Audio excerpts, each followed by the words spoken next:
두 사도가 그들에게 안수하매라는 제목을 가지고 함께 말씀을 나누도록 하겠습니다. 예루살렘에 있는 사도들이 사마리아도 하나님의 말씀을 받았다 함을 듣고 베드로와 요한을 보내게 됩니다. 그들이 내려가서 그들을 위하여 성령님 받기를 위하여 기도합니다. 왜냐하면 아직 한 사람에게도 성령님이 내리신 일이 없고 오직 주 예수님의 이름으로 세례만 받을 뿐이었기 때문입니다. 이것에 대해서 14절부터 16절까지 말씀하고 있습니다. 예루살렘에 있는 사도들이 들으니까 어디에도 복음이 전해졌다. 사마리아에도 복음이 전해졌다. 말씀이 전해졌다는 소식을 듣고 누구를 파송했어요? 베드로와 요한을 파송을 합니다. 두 사도를 파송을 하게 되고 그들은 아직 뭘 받지 못했어요? 성령님을 받지 못했어요. 그래서 그들을 위하여 기도했다. 성령님 받기를 위하여 기도했다라고 말씀을 합니다. 두 사도가 그들에게 안수함에 무슨 일이 있었는지 살펴보므로 말씀을 통해서 큰 은혜가 임하는 복된 시간, 말씀 충만, 은혜 충만, 성령님으로 충만한 시간 되기를 원합니다. 두 사도가 그들에게 안수함에 성령님을 받았다라고 말씀합니다. 17절에 이 두 사도가 그들에게 안수함에 성령을 받는지라 라고 말씀을 합니다. 여기서 말하는 두 사도는 베드로와 요한을 말하고 그들은 사마리아 사람들을 말합니다. 물론 사마리아 사람들 중에 예수를 믿는 사람들에게, 예수를 구주로 영접하는 사람들에게 안수를 해 주었겠죠. 믿지도 않는데 안수할 리가 없죠. 예수를 믿는 사마리아 사람들에게 두 사도 곧 베드로와 요한이 안수를 했더니 뭘 받게 됩니까? 성령님을 받게 됩니다. 성령님 세례는 단회적이지만 성령님 충만은 매일매일 충만해야 함을 우리는 기억해야 합니다. 그래서 성령님을 통해서 내가 세례를 받았다. 성령 세례, 성령님이 내게 임하는 성령 세례를 받았다고 하는 것은 계속 있는 거예요. 한 번 받고 그것으로 온전한 모습이 되는 거예요. 한 번 받고 온전한 모습이 되는 겁니다. 그렇다고 해서 끝까지 온전한 것이 아니라 성령님으로 충만함을 유지해 나가야 그 온전함이 유지된다. 그러니까 성령님을 통해서 성령님이 내게 임하는 성령님 세례 받는 것은 단회적이지만 성령님으로 충만하여 능력받아서 하나님의 일꾼으로 복음의 증인으로 사는 것은 성령님 충만이 매일매일 지속되어야 된다는 것을 말씀하고 있습니다. 그래서 우리는 하나님 나라의 백성이 되어서 성령님을 세례로 받았는데 성령님 세례 받았고 또 우리는 교회에 들어와서 교회 구성원이 되면 학습을 받고 뭘 받죠? 세례를 받죠. 그걸 우리는 성령님 세례와 구분해서 무슨 세례라고 불러요? 물 세례라고 하죠. 그래서 물 세례를 받을 때의 성령님 세례도 같이 받게 된다. 일반적으로 그렇게 말을 합니다. 우리가 성령님 세례를 받고 그리고 성령님으로 충만하게 되면 주님의 일을 하는 하나님의 일꾼으로 쓰임받게 된다는 거죠. 그래서 성령님 세례가 주어질 때 성령님으로 충만함을 입게 되고 성령님 세례를 받은 사람은 성령님으로 충만함을 계속해서 유지해 나가야 된다는 것을 말씀합니다. 우리 모두가 성령님 세례를 받는 은혜가 있기를 원하고 성령님 세례를 받았다면 매일매일 성령님으로 충만한 역사가 있기를 간절히 원합니다. 우리가 초등학교에 입학하는 것은 한 번 입학하죠. 그러면 입학했으면 계속 뭐가 되는 거예요? 초등학생이 되는 거죠. 그런데 초등학생으로서 공부를 열심히 할 때에 초등학생의 역할을 잘 감당하는 거죠. 공부를 열심히 안 하면, 자신의 실력을 발휘하지 않으면, 실력이 발휘되지 아니하면 어떻습니까? 제대로 습득을 할 수가 없는 거죠. 그러니까 우리가 성령님 세례를 받아서 하나님의 자녀가 됐지만 그 성령님 세례를 통해서 충만함을 받은 것을 계속 유지해 나갈 때 하나님의 백성으로서 능력 있게 살 수 있다 그 말이죠. 능력이 없으면, 하나님의 능력이 없으면 역사가 나타나요, 안 나타나요? 안 나타나는 거죠. 그래서 우리는 성령님 세례 받은 것으로 만족하지 말고 성령님이 내게 임하셨으니 매일매일 성령님으로 충만한 모습으로 살아가는 은혜가 있기를 간절히 원합니다. 그래서 우리가 아직도 예수님을 못 만났다면 예수 만나야 하겠고, 성령님 세례를 못 받았다면 성령님 세례를 받아야 하겠고, 이제 나는 예수님 만났고 성령님 세례를 받았다면 매일매일 성령님으로 충만한 삶, 말씀 충만, 은혜 충만한 삶, 예수님으로 충만한 삶이 되어야 할 줄로 믿습니다. 우리 모두가 성령님으로 충만한 자가 되어야 할 줄로 믿습니다. 17절에 보니까 이 두 사도가 그들에게 안수함에 성령을 받는지라 라고 말씀을 하죠. 베드로와 요한이 안수함으로 사마리아 사람들이 성령님을 받고 참된 기독교인이 되었음을 확인하는 이 말씀은 성령님을 받기 위한 안수의 필연성을 말하는 것이 아니다라는 거예요. 성령님을 받기 위해서는 꼭 뭐 해야 된다는 뜻이 아니다. 꼭 안수 받아야만 성령님 받는 게 아니다라는 거예요. 그러니까 여기서 말하는 것은 성령님 받는 방법 중에 하나를 말하는 것이지 꼭 안수 받을 때만 성령님이 임한다, 그런 의미로 말한 것은 아니다라는 것이죠. 안수를 통해서 성령님을 체험하기도 하지만 말씀을 듣는 가운데 성령님이 임하는 경우도 있고 여럿이 모인 곳에 성령이 임하시기도 합니다. 그러니까 세 가지를 들 수가 있는 거죠. 안수 받을 때 성령님 세례를 받을 수도 있고, 또 하나는 우리가 말씀을 듣는 가운데 성령 세례를 받을 수도 있으며, 여럿이 모여서 함께 기도할 때에 그때에 성령님이 임하실 수도 있다라는 것이죠. 사도행전 9장 17절에 아나니아가 떠나 그 집에 들어가서 그에게 안수하여 이르되, 형제 사울아, 주 곧 내가 오는 길에서 나타나셨던 예수께서 나를 보내어 너로 다시 보게 하시고 성령으로 충만하게 하신다 하니 라는 말씀이 나옵니다. 아나니아 선지자가 다메섹 도상에서 빛으로 임하신 예수님을 만나 눈이 멀어버린 누구에게 찾아가게 됩니까? 사울에게 찾아갑니다. 아직까지는 사울로 불렸어요. 사울에게 찾아가서 그를 위하여 뭐 해줘요? 안수를 해줘요. 그러면서 뭐라고 했습니까? 주 곧 내가 오는 길에서 나타나셨던 예수께서 나를 보내었다. 그래서 너로 하여금 다시 보게 하시고 성령님으로 충만하게 하신다라고 하면서 안수해 주었어요. 그랬더니 사울의 눈에서 비늘 같은 것이 어떻게 됐다고 그랬어요? 벗어졌다. 그래서 사울이 보게 되었다라는 것이죠. 예수님 빛으로 임하실 때에 다메섹으로 가는 그 길 위에서 사울이 예수님을 만나게 되죠. 그래서 눈이 어떻게 되어버렸어요? 어두워져 버린 거죠. 볼 수 없게 된 것이죠. 그때 이제 예수님을 만난 거죠. 그 전까지는 뭐 하는 일을 했어요, 사울이? 예수님 믿는 사람들을 잡아다가 감옥에 가두는 일을 했단 말이에요. 그런데 스스로 생각할 때에는 그것이 하나님을 잘 섬긴다고 생각했어요. 그러니까 우리가 하나님을 섬김에 있어서 하나님의 뜻인가 아닌가를 바로 알고 섬겨야 올바로 섬길 수 있다는 것을 알 수 있는 거죠. 믿는 사람, 예수님 믿는 사람을 잡아가는 게 하나님의 일이다. 그것을 하나님을 잘 섬기는 것이라고 생각한 것이 누구의 생각이었어요? 사울의 생각이었어요. 그러나 사울의 생각이었지 하나님의 뜻은 아니었다 그 말이에요. 왜냐하면 예수님을 통해서 구원을 이루시고자 예수님이 이 땅에 보내셨고, 예수님이 십자가에 못 돌아가셨고, 예수님이 뭐 하셨고 부활하셨거든요. 그런데 그 예수님을 믿는 자를 잡아다가 감옥에 가두니 하나님의 뜻과 같아요? 반대예요? 반대가 되는 행동을 하는 거죠.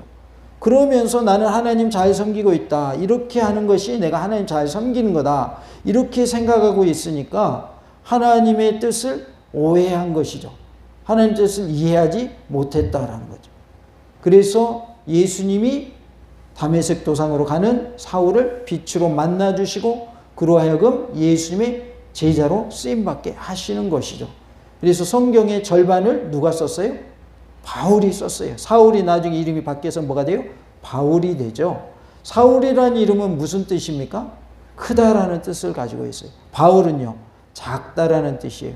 그래서 예수님 만난 후에 교만했던 그가 겸손해져서 나는 작은 자입니다. 이렇게 자신을 칭하게 되는 거죠. 그래서 바울이 된 것이죠. 사도행전 10장 44절에는 베드로가 이 말을 할 때에 성령이 말씀 듣는 모든 사람에게 내려오시니 라고 말씀을 합니다. 베드로가 말씀을 전할 때 3,000명이 예수님 믿고 5,000명이 예수님 믿고 이렇게 돌아오게 되죠. 그런데 베드로가 말씀을 전할 때에 듣는 모든 사람에게 성령님이 임했다.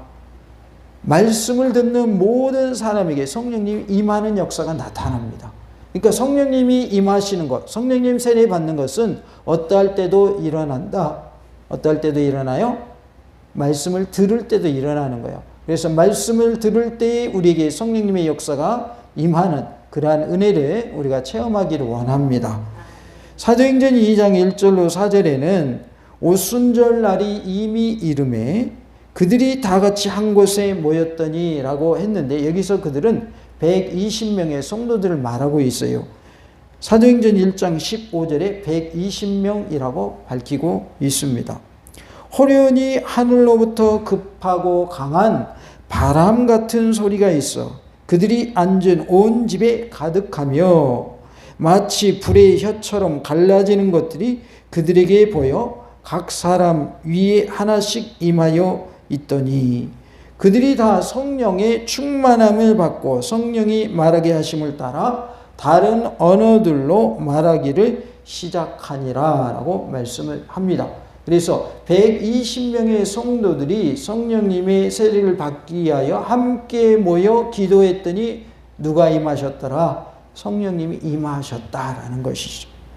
그들이 모여 있을 때에 급하고 강한 바람 같은 소리가 있었고 불의 혀처럼 갈라지는 것들이 각 사람 위에 임하였다라고 말씀을 합니다. 그래서 성령님이 임하실 때의 모습을 기록하고 있고 그들이 성령님의 충만함을 받아서 성령님이 말하게 하심을 따라 각 나라의 언어로 다른 언어들로 말하기 시작했다라는 것이죠. 그래서 오늘날의 성도들이 하는 방언과 그 당시에 성령님이 임하셨을 때 오순절에 성령이 임하셨을 때의 방언은 같을까요? 다를까요? 다르다라는 것을 알 수가 있어요. 그래서 그때에는 오순절 때에 성령이 임하실 때의 방언은 각 나라의 언어로 말하는 방언이었다. 지금 현대인들이 하는 방언은 다른 나라의 언어로 방언하는 경우도 있지만 대부분의 경우는 그렇지 않은 방언을 하는 것을 볼 수가 있어요. 어찌됐든 그 당시에는 오순절 당시에 성령이 임하셨을 때는 다른 언어들로 방언을 했다. 그래서 성령님이 임하셨고 성령님으로 충만함을 받았다라는 증거로 그들이 뭐를 했다는 거예요? 방언을 했다는 것이죠. 그래서 성령님은 언제 임하시는가? 함께 여럿이 모여 있을 때 임하시더라라는 것을 알 수 있습니다. 그러므로 우리가 오늘 본문을 이해함에 있어서 안수를 통해서만 성령님을 받는다고 생각해서는 안 되고요. 또한 사도에게만 성령님을 임하게 하는 고난이 있다라고 생각해서도 안 된다라는 것이죠. 물론 사도를 통해서 성령님이 임하시기도 했죠. 어찌됐든 두 사도에 의해서 성령님이 강림하신 것은 두 가지 의의를 지닙니다. 첫째는 지방 교회는 사도들에 의해서 인정을 받아야 됨을 암시하고 있어요. 예루살렘 교회가 있는데 사마리아에 복음이 전해짐으로 사마리아에도 뭐가 생긴 거예요? 교회가 생긴 거죠. 그래서 예루살렘 교회가 본부라면 기타 교회들은 본부에서 이제 갈라져 나온 교회들에 해당되는 거죠. 그래서 이제 지방교회라 이렇게 표현을 하기도 하는데요. 이러한 본부가 아닌 지방교회들은 사도들에 의해서 인정을 받아야 된다라는 의미가 있고, 두 번째는 사도권에 따라서 사마리아 사람들이 기독교인 된 것이 최종적으로 확인되고 선포된 의미가 있습니다. 그래서 사도들이 가서 이제 기도함을 통해서 성령님이 임하시고, 그것을 통해서 이제 사마리아 사람들은 참된 기독교인이 되었다라고 확인하는 것이 되고 선포하는 것이 됐다라는 의미가 있습니다. 18절에 보니까 시몬이라는 사람이 등장합니다. 시몬이 사도들의 안수로 성령 받는 것을 보고 돈을 드려 그랬어요. 사도들이 안수하니까 성령님을 받게 된단 말이에요. 사람들이 성령 세례를 받는 것을 그가 본 것이죠. 시몬이 어떻게 성령님 받는 것을 보았는지에 대해서는 자세히 언급하지 않고 있습니다. 아마도 방언이나 예언하는 그런 것을 통해서 성령님 받았음을 확인할 수 있었을 것이다, 이렇게 보여지는데요. 아무튼 성령님 강림으로 인해서 외적 현상이 나타났음이 분명하고요. 이 현상을 시몬이 목격했을 것으로 보여집니다. 그리고 성령님 강림의 현장에 있었던 시몬이 성령님 강림을 체험하지 못했다는 사실은 그가 확실한 믿음을 가지고 있었을까요? 없었을까요? 확실한 믿음을 가지고 있지 않았을 것이다 라는 것을 어느 정도 시사해 준다 하겠습니다. 이러한 암시는 다음과 같은 내용에도 잘 나타나 있는데요. 즉 성령님 받는 것을 목격한 시몬은 두 사도에게 돈을 건네주고 그 권능을 팔 것을 요구합니다. 돈을 딱 주면서 나에게도 이런 능력 달라고 이렇게 요구하는 것을 보게 돼요. 아마도 시몬이 성령님 받은 사람에게서 어떠한 신비한 현상을 발견하고 마술을 전수하듯이 성령님도 전수할 수 있는 것처럼 생각했던 것으로 보여집니다. 마술은 배우잖아요. 가르쳐주는 사람이 있으면 배워서 마술을 하잖아요. 근데 이 사람이 어떻게 생각을 한 거예요? 마술을 전수하듯이 성령님 받게 하는 것도 전수할 수 있다라고 자기만의 생각을 한 거죠. 마치 사울이 예수님 믿는 사람들 잡아서 감옥에 가두는 것이 하나님의 일이라고 자기 생각에 빠져 있었던 것처럼 시몬이라고 하는 이 마술사도 성령님을 돈으로 살 수 있는 것으로 생각했다는 거죠. 누구 생각이에요? 자기 생각이죠. 하나님이 성령님을 주시는 것은 그런 방법으로 되어야 한대요? 안 된다 그 말이에요. 옛날에 보면 뭐 주고 벼슬을 샀어요? 돈 주고 벼슬을 샀어요. 그래서 돈 주고 양반된 사람도 있었다고 그래요. 역사적인 기록에. 돈 주고 벼슬을 살 수 있는지는 모르지만 돈 주고 성령님을 받을 수는 없다 그 말이에요. 그리고 성령님 받게 하는 능력도 돈 주고 살 수 없다 그 말이에요. 그런데 시몬은 잘못 생각했던 것이죠. 13절에 보면 시몬도 믿고 세례를 받은 후에 전심으로 빌립을 따라다니며 그 나타나는 표적과 큰 능력을 보고 놀라니라 라고 말씀을 하고 있습니다. 13절에서 나타난 바와 같이 시몬이 빌립을 추종한 것이 표적과 권능을 보게 된 때문이라는 점이고, 또 하나는 시몬이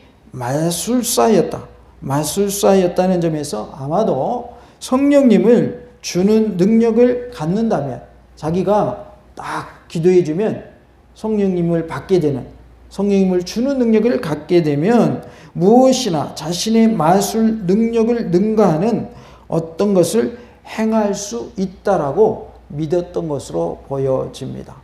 나에게 성령님을 받게 하는, 성령님의 그러한 능력을 갖게 된다면 내가 이 마술을 행하는 것보다 더 큰 어떤 일도 할 수 있지 않을까, 그런 생각을 했다는 것이죠. 그렇게 보여진다는 것입니다.